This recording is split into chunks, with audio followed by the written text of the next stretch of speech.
Les jumeaux d'un milliardaire sont nés paralysés. Ce qu'il a vu faire la femme de ménage noire l'a choqué. Tu pensais vraiment que personne ne s'en rendrait compte? La voix de Jonathan Rutherford tranchèrent comme une lame serrée. Il tenait une vidéo sur sa tablette, ses yeux bleus froids fixés sur Jessica Martinez qui se tenait debout au milieu du luxueux salon. La jeune femme de 28 ans ne détourna pas le regard.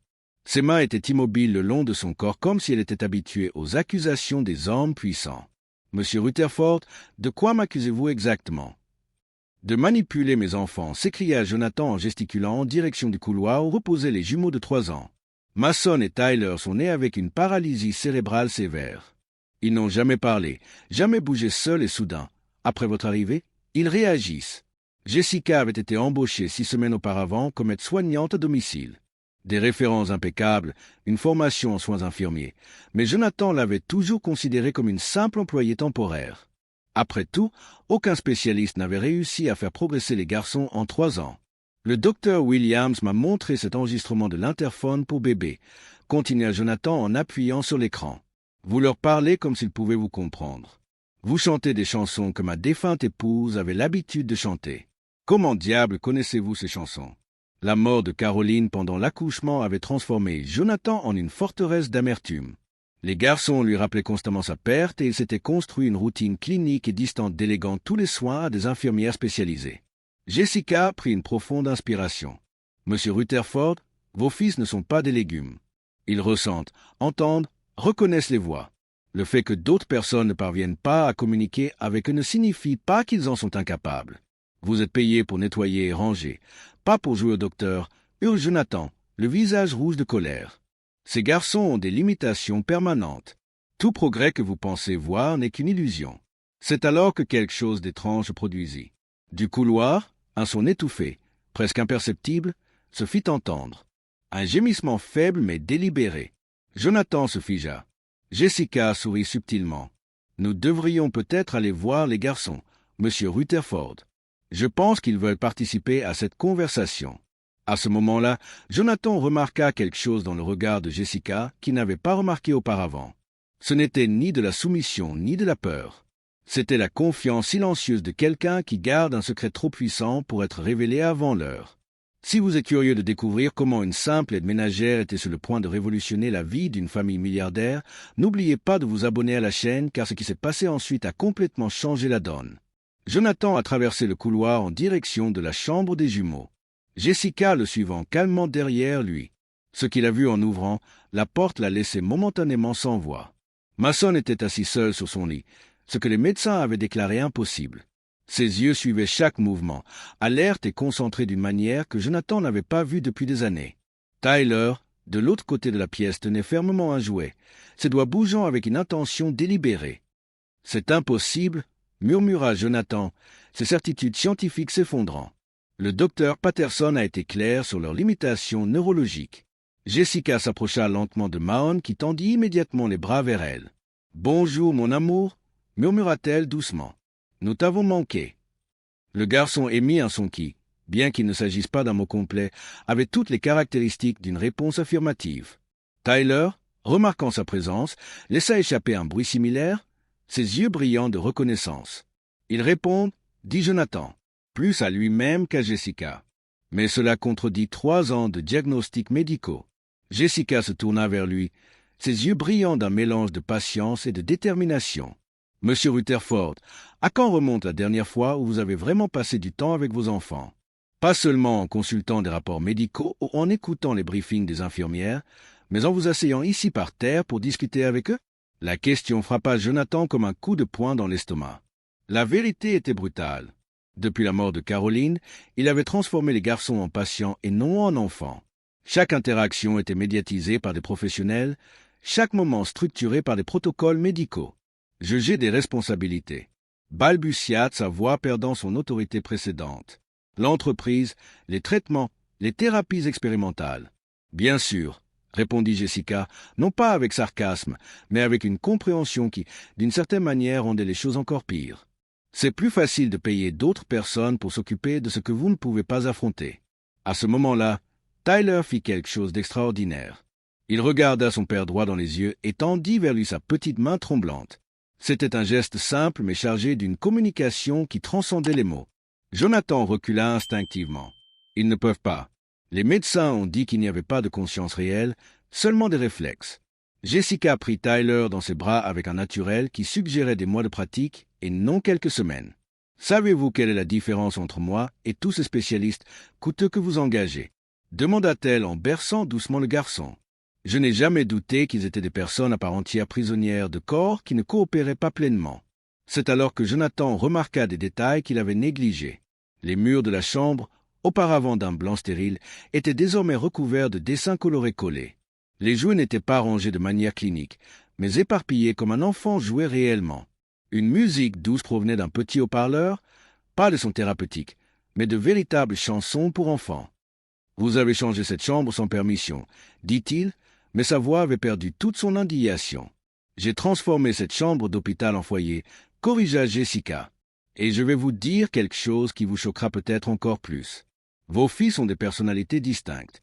Mason est plus contemplatif, il préfère les histoires. Tyler est plus physique, il adore quand je chante en le berçant. Ils ont des préférences, Monsieur Rutherford. Ils ont des sentiments. » Jonathan s'assit lourdement dans le petit fauteuil dans le coin, observant Jessica interagir avec les garçons avec une aisance qu'il n'avait jamais réussi à développer. C'était comme regarder quelqu'un parler une langue qu'il aurait dû connaître mais qu'il avait complètement oubliée. « Ma femme, commença-t-il, la voix étranglée. Caroline disait souvent qu'il pouvait tout entendre, même dans son ventre, qu'elle leur parlait tout le temps. Jessica doucement. Elle avait raison et ils le peuvent encore. La question est, êtes-vous prêt à les écouter en retour? Mason, comme s'il comprenait la conversation, se tourna vers son père et émit un son prolongé qui ressemblait dangereusement à papa. Jonathan sentit des larmes qu'il n'avait pas versées depuis des années lui brûler les yeux. Mais ce que Jonathan ne pouvait imaginer, c'est que cette conversation était enregistrée et que Jessica avait beaucoup plus de secrets qui ne pouvaient le soupçonner. Ce qu'elle prévoyait réellement de faire avec ces enregistrements allait non seulement changer la vie de cette famille, mais aussi ouvrir les yeux de Jonathan sur une vérité concernant son propre passé qui allait le dév. Au cours des 2 semaines suivantes, Jonathan engagea 3 nouveaux spécialistes pour évaluer les jumeaux. Le Dr Stevens, neurologue pédiatrique de renommée internationale. Le Dr Martinez, thérapeute comportemental titulaire d'un doctorat de Harvard. Le Dr Shen, spécialiste du développement infantile ayant publié dans des revues médicales prestigieuses. Tous sont arrivés à la même conclusion déconcertante. Les progrès observés chez les garçons étaient cliniquement impossibles selon leurs diagnostics antérieurs. M. Rutherford a déclaré le Dr Stevens après sa 3e évaluation. « Je dois être franc. Ce que je vois ici contredit fondamentalement tout ce que nous savons sur la paralysie cérébrale sévère. Ces enfants font preuve d'une conscience cognitive, d'un contrôle moteur délibéré et d'une reconnaissance sociale à des niveaux qui ne devraient tout simplement pas exister. » Jonathan observait à travers la caméra de sécurité tandis que Jessica travaillait avec les garçons dans la chambre. Elle avait mis en place une routine totalement non conventionnelle, des exercices doux qui ressemblaient plus à de la danse qu'à de la thérapie, de longues conversations sur des sujets complexes comme si les garçons pouvaient parfaitement les comprendre, ce que les médecins appelaient une stimulation sensorielle non structurée. En gros, les laisser explorer librement les textures, les sons et les mouvements. « Ce n'est pas scientifique », murmura Jonathan, mais il ne pouvait nier les résultats. C'est alors qu'il reçut un appel inattendu.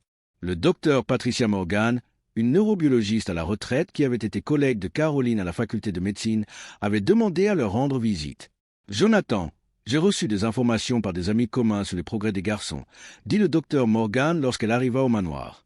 « Je dois voir cela de mes propres yeux. » La femme de 65 ans aux cheveux gris et portant des lunettes de lecture autour du cou observa Jessica travailler pendant près de 2 heures sans interruption. Elle prit des notes détaillées, posa des questions spécifiques sur les techniques et la chronologie et testa personnellement certaines réponses des jumeaux. « Intéressant », a-t-elle finalement murmuré. « Jessica, puis-je vous poser quelques questions sur votre formation ?» Jessica s'est arrêtée, visiblement tendue. « Bien sûr, docteur. Où avez-vous étudié le développement neurologique infantile exactement ?»« Je n'ai pas suivi de formation officielle », a répondu Jessica avec prudence. « Mon expérience vient de mon travail antérieur avec des enfants ayant des besoins spéciaux. » Le docteur Morgan acquiesça lentement et ses travaux antérieurs ont-ils porté sur combien d'enfants ayant reçu des diagnostics similaires? Jessica hésita pendant un moment très précis, le genre d'hésitation que Jonathan commençait à reconnaître comme un signe qu'elle choisissait soigneusement ses mots. « Quelques-uns, dit-elle finalement. » Jonathan fronça les sourcils. Quelque chose dans cette conversation n'avait pas de sens. Les références de Jessica étaient impeccables, mais toutes provenaient de familles privées. Aucune institution médicale, aucune clinique spécialisée. Comment quelqu'un peut-il accumuler une expérience informelle avec des cas neurologiques complexes? Ce soir-là, après le départ du docteur Morgan avec la promesse de quelques vérifications discrètes, Jonathan décida de mener sa propre enquête. Il commença par appeler les références de Jessica. La première famille ne répondit pas, le numéro était hors service. La deuxième confirma que Jessica avait travaillé chez eux. Mais lorsque Jonathan posa des questions sur l'enfant spécial mentionné dans son CV, il y eut un silence gênant. « Quel enfant spécial ?» demanda la femme. « Jessica s'occupait de nos plantes et nettoyait la maison. Nous n'avons pas d'enfant. » Le troisième contact fut encore plus troublant. La famille a confirmé que Jessica avait travaillé chez eux. Mais lorsque Jonathan a mentionné des problèmes neurologiques, l'homme a ri amément. « Des problèmes neurologiques ? Monsieur, notre fils Thomas n'avait pas de problème neurologique. Il avait été mal diagnostiqué pendant des années. Jessica a été la première personne à remarquer qu'il n'était pas autiste sévère, mais qu'il était lentement empoisonné par des médicaments inappropriés prescrits par un pédiatre incompétent. » Jonathan sentit un frisson lui parcourir les chines empoisonnées. Des médicaments psychiatriques lourds depuis l'âge de 2 ans pour un diagnostic complètement erroné. Jessica a documenté tous les symptômes, recherché les effets secondaires et nous a aidés à prouver la négligence médicale. Nous avons gagné un procès qui nous a rapporté des millions. Le médecin a perdu sa licence. Après l'avoir raccroché, Jonathan est resté assis dans son bureau pendant 1 heure entière à digérer cette information. Jessica n'était pas simplement une aide-soignante talentueuse. C'était quelqu'un qui identifiait les erreurs médicales et les corrigeait. Quelqu'un qui documentait les preuves pour les procès. Quelqu'un qui faisait peut-être exactement cela avec ses enfants. Jonathan a de nouveau consulté les enregistrements de sécurité, cette fois à la recherche de détails spécifiques. Jessica avait toujours ce petit carnet sur elle. Toujours et maintenant elle se rendait compte qu'elle ne se contentait pas de noter les progrès. Elle consignait les heures, les dates, les témoins, les conversations spécifiques. Le lendemain matin, lorsque Jonathan descendit pour prendre son petit déjeuner, il trouva Jessica assise à la table de la cuisine, son carnet ouvert et une pile de papiers classés avec une précision chirurgicale. Elle le regarda avec ce même sourire, tranquille qu'il avait interprété comme de la soumission, mais qu'il reconnaissait maintenant comme la confiance silencieuse de quelqu'un qui avait 3 longueurs d'avance sur tous les autres dans le jeu. « Bonjour, monsieur Rutherford, » dit-elle calmement. « Je pense que nous avons beaucoup de choses à discuter. » C'est à ce moment-là que Jonathan comprit qu'il n'avait pas seulement engagé une aide-soignante. Il avait fait entrer chez lui quelqu'un qui était en train de monter un dossier. Un dossier qui pourrait non seulement changer la vie de ses enfants, mais aussi potentiellement révéler des fautes médicales qui allaient bien au-delà de sa famille. Jessica ouvrit lentement son ordinateur portable comme si elle déballait une bombe. Sur la table de la cuisine disposée avec une précision chirurgicale se trouvaient 3 piles de documents, une tablette contenant des enregistrements et un dossier intitulé Affaire Rutherford, négligence médicale systémique. « Monsieur Rutherford, » commença-t-elle, sa voix conservant ce calme déconcertant. « Ce que je vais vous montrer pourrait détruire votre confiance envers des personnes que vous considérez comme des amis depuis des années. Êtes-vous sûr de vouloir voir cela ?» Jonathan s'assit lourdement sur la chaise en face d'elle, le café refroidissant entre ses mains tremblantes. « Montrez-moi tout. » Jessica fit glisser le premier document sur la table. Il s'agissait d'une copie du dossier médical original des jumeaux mais avec des annotations manuscrites dans les marges. Le docteur Patterson, votre neurologue de confiance, a fait ses observations 3 semaines après la naissance des garçons. Lisez ce qui est souligné. Jonathan lut à haute voix, la voix étranglée, réflexe neurologique dans les paramètres normaux. Réponse aux stimuli cohérente. Je recommande une réévaluation dans 90 jours pour surveiller le développement moteur. Il regarde à Jessica perplexe. Cela contredit complètement le diagnostic final. Continuez à lire, lui dit Jessica en lui montrant une date ultérieure. La famille Rutherford a demandé un diagnostic plus prudent en raison des implications en matière d'assurance vie et de fonds fiduciaires. Jonathan s'arrêta et relut la phrase 3 fois. Qu'est-ce que cela signifie? Jessica ouvrit la tablette et lui montra un enregistrement audio. J'ai enregistré cela il y a 2 semaines lorsque le docteur Patterson est venu pour elle. Évaluation de routine des garçons. Écoutez, la voix du médecin résonna clairement dans l'appareil. Jessica, entre nous, ces garçons ont toujours eu un potentiel de récupération significatif. Mais Jonathan était, disons, émotionnellement fragile après avoir perdu Caroline. Il pensait qu'il serait plus facile pour lui d'accepter un diagnostic définitif d'incapacité permanente que de vivre dans l'incertitude d'un développement progressif et imprévisible. L'enregistrement continuait. Bien sûr, il y a aussi la question du fonds fiduciaire de 50 millions que Caroline a spécifiquement laissé pour les soins médicaux à vie des garçons. S'il se remettait complètement, eh bien cet argent reviendrait à des institutions caritatives, pas à la famille. Jonathan laissa tomber son café, la porcelaine se brisant sur le sol. Il ment. C'est impossible. Il y a plus, dit Jessica calmement en lançant un deuxième enregistrement. Le docteur Stevens, le neurologue que vous avez fait venir la semaine dernière. J'ai enregistré sa conversation avec le docteur Patterson dans le couloir après l'évaluation. La voix de Stevens résonna. Patterson, combien de temps encore allez-vous maintenir cette mascarade? Les garçons réagissent clairement à des stimuli complexes. Si cela parvient au conseil médical. La réponse de Patterson fut froide et calculatrice. Détendez-vous, Stevens. Jonathan ne posera jamais de questions. Il a besoin de croire que ses fils sont invalides à vie.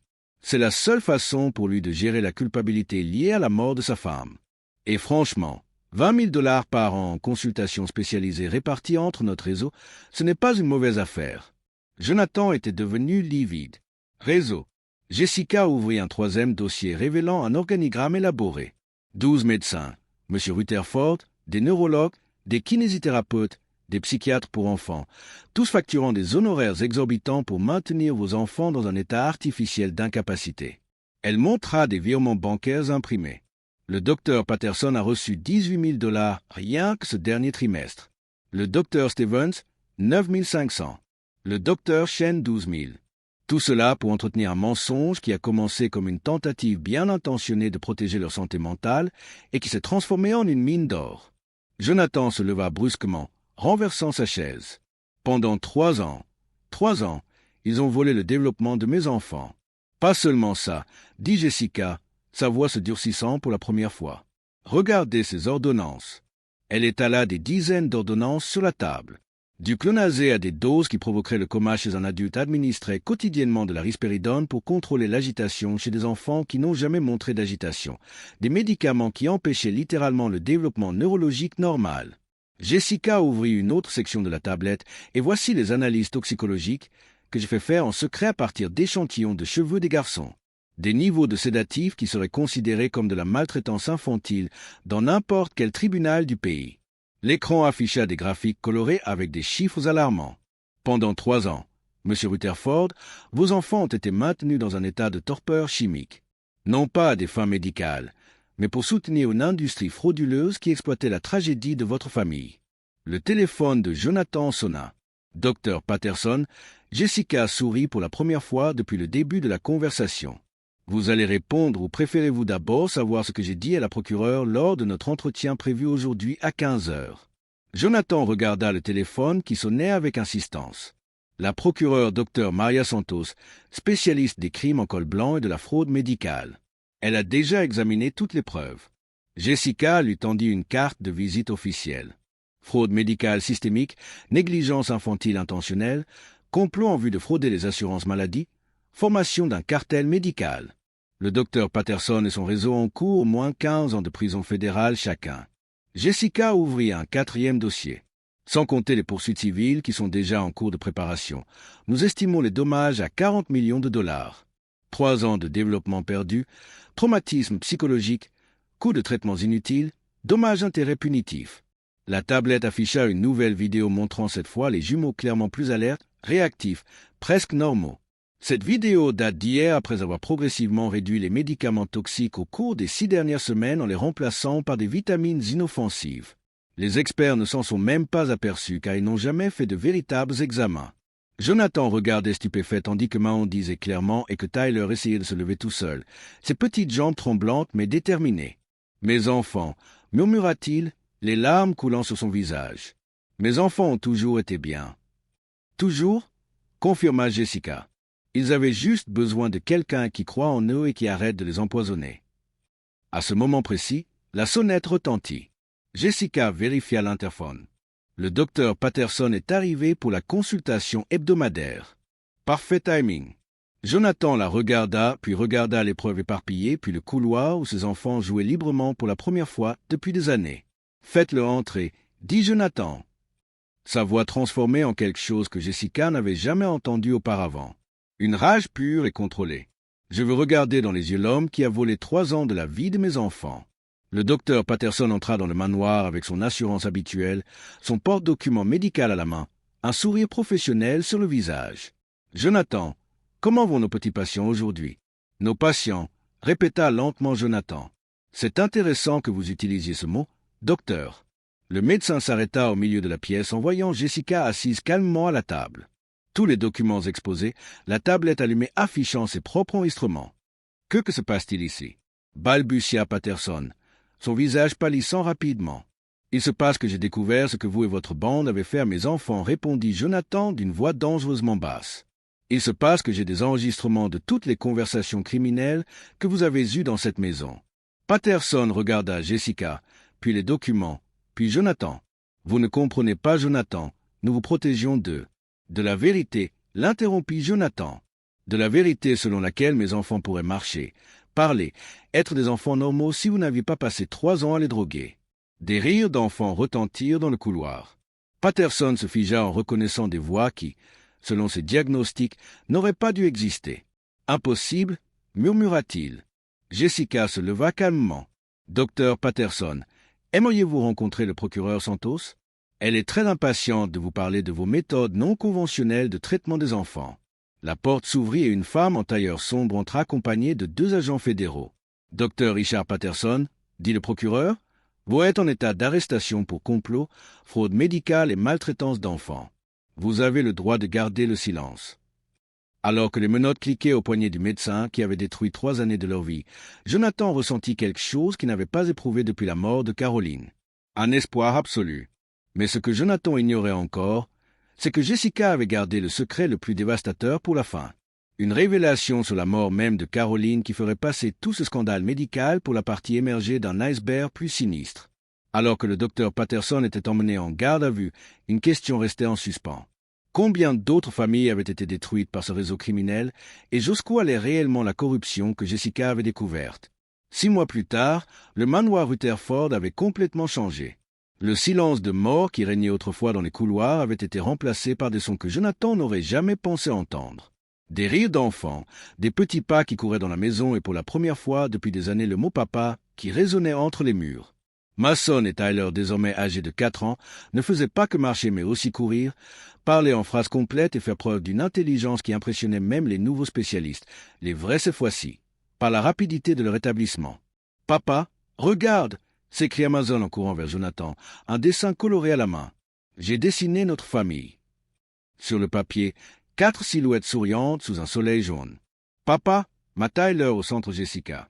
Clairement identifiable grâce à la couronne en papier que Mason avait collée sur la tête du personnage. « Jessica est notre reine » expliqua Tyler, apparaissant à côté de son frère, les mains couvertes de peinture. « Elle nous a sauvés. » Jonathan sourit en les prenant tous les 2 dans ses bras.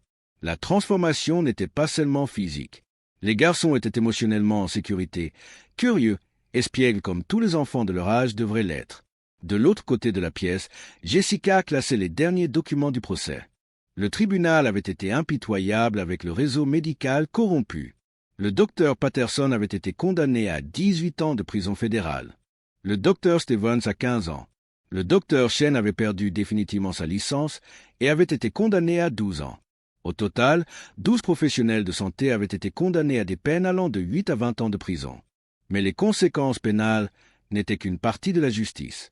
Le procès civil avait abouti à un dédommagement de 85 millions de dollars, le plus important règlement pour négligence médicale pédiatrique de l'histoire de l'État. « Monsieur Rutherford, » dit Jessica en levant les yeux de ses papiers. « Ceci est arrivé aujourd'hui. » Il s'agissait d'une lettre officielle de l'Association médicale américaine indiquant que l'affaire avait conduit à la création de nouveaux protocoles nationaux pour la prévention de la fraude médicale pédiatrique. Le protocole Rutherford était désormais une loi fédérale exigeant un 2e avis indépendant pour tout diagnostic d'invalidité permanente chez les enfants. « Combien de familles pensez-vous que nous avons sauvées grâce à cela ?» demanda Jonathan. « Des centaines, répondit Jessica calmement. « Peut-être des milliers. » L'enquête fédérale avait révélé que le réseau corrompu opérait dans cet État, faisant des dizaines de victimes parmi des familles vulnérables. Des enfants qui avaient été maintenus artificiellement handicapés pendant des années recevaient désormais un traitement réel. Beaucoup d'entre eux faisant des progrès miraculeux similaires à ceux des jumeaux. Le téléphone sonna. C'était le docteur Santos, la procureure. « Jonathan, j'ai de bonnes nouvelles, dit-elle. Le dernier membre du réseau, le docteur Hoffman, vient d'accepter un accord. 20 ans de prison en échange d'une collaboration totale. Nous avons maintenant des preuves qui vont au-delà de votre affaire. Nous avons découvert qu'ils opéraient depuis près d'une décennie. » Après avoir accroché, Jonathan regarda Jessica qui avait arrêté de classer les papiers et observait les garçons jouer. « Tu le savais, n'est-ce pas ?» demanda-t-il. « Dès le premier jour, tu savais ce qu'ils faisaient. » Jessica qui? J'ai reconnu les signes, les médicaments, les dosages, le comportement des médecins. J'avais déjà vu ça auparavant. Pourquoi ne m'as-tu pas dit tout de suite?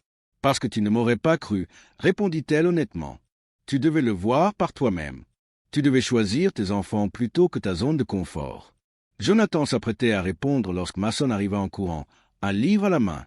Jessica, tu nous lis une histoire? Demanda trimpant sur ses genoux avec l'aisance de quelqu'un qui avait toujours fait cela. Bien sûr, mon chéri. Pendant qu'elle lisait, Tyler s'installa de l'autre côté et Jonathan réalisa qu'il était témoin de quelque chose qu'il avait manqué pendant des années, une vraie famille fonctionnant comme elle le devrait. Plus tard dans la soirée, après que les garçons se soient endormis, Jonathan retrouva Jessica dans la cuisine en train de préparer le goûter que les garçons réclamaient toujours, une habitude qu'elle avait instaurée dans le cadre de la routine de normalisation. « Jessica, dit-il, j'ai une proposition à te faire. » Elle le regarda dans l'expectative. « La fondation caritative que je crée avec une partie de l'indemnisation, je veux que tu en sois la directrice. Ton travail consisterait à identifier d'autres enfants dans des situations similaires, à former des professionnels à reconnaître les signes de négligence médicale, à créer des protocoles pour la protection des familles vulnérables. C'est un travail important, dit-elle prudemment. C'est le travail le plus important au monde, corrigea Jonathan. Et tu es la seule personne que je connaisse qui soit capable de le faire. Jessica sourit. Je peux y réfléchir à une condition. Laquelle? Que les garçons sachent toujours qu'ils peuvent compter sur moi, quel que soit mon poste ou mon titre. Ils ont besoin de stabilité. Jessica, tu ne comprends pas, dit Jonathan, la voix légèrement étranglée. Tu fais déjà partie de cette famille. Les papiers d'adoption ont été approuvés ce matin. Tu es officiellement leur mère légale si tu le souhaites. Les larmes que Jessica retenait depuis des mois finirent par couler. Je le souhaite. Un léger bruit se fit entendre dans le couloir. Ils se retournèrent tous les deux et virent Mason et Tyler qui les observaient par la porte un large sourire aux lèvres. « On a tout entendu, » dit Tyler. « Maintenant, Jessica est notre vraie mère ?» demanda. « Si elle le veut, » répondit Jonathan. « Je le veux ?» répéta Jessica en ouvrant les bras pour accueillir les deux garçons qui coururent vers elle. À ce moment-là, Jonathan réalisa qu'il avait gagné plus que justice. Il avait gagné une vraie famille, fondée non pas sur le sang ou la tradition, mais sur l'amour, le dévouement et le courage de faire ce qui était juste. 3 ans plus tard, la fondation Jessica Rutherford avait aidé plus de 200 familles à découvrir des diagnostics erronés et des traitements frauduleux. Jessica était devenue une conférencière de renommée internationale sur les droits des enfants ayant des besoins spéciaux. Les jumeaux désormais âgés de 7 ans étaient des enfants tout à fait normaux, exceptionnellement intelligents et émotionnellement stables. Et le docteur Patterson, il purgeait toujours sa peine dans une prison fédérale où il avait tout le temps de réfléchir à la façon dont sa cupidité avait détruit non seulement des vies innocentes, mais aussi sa propre existence. L'histoire de Jessica prouve que parfois la personne que tout le monde sous-estime est précisément celle qui a le pouvoir de tout changer. Elle a transformé 3 années d'injustice en une vie entière pleine de sens, sauvant non seulement Tyler, mais aussi des centaines d'autres enfants. La meilleure vengeance n'est pas de détruire ceux qui vous font du mal, mais de construire quelque chose d'aussi puissant qu'il devient impossible d'ignorer la vérité. Si cette histoire de courage et de justice vous a touché, abonnez-vous à la chaîne pour découvrir d'autres histoires de personnes qui ont transformé leur plus grande défaite en victoire inspirante.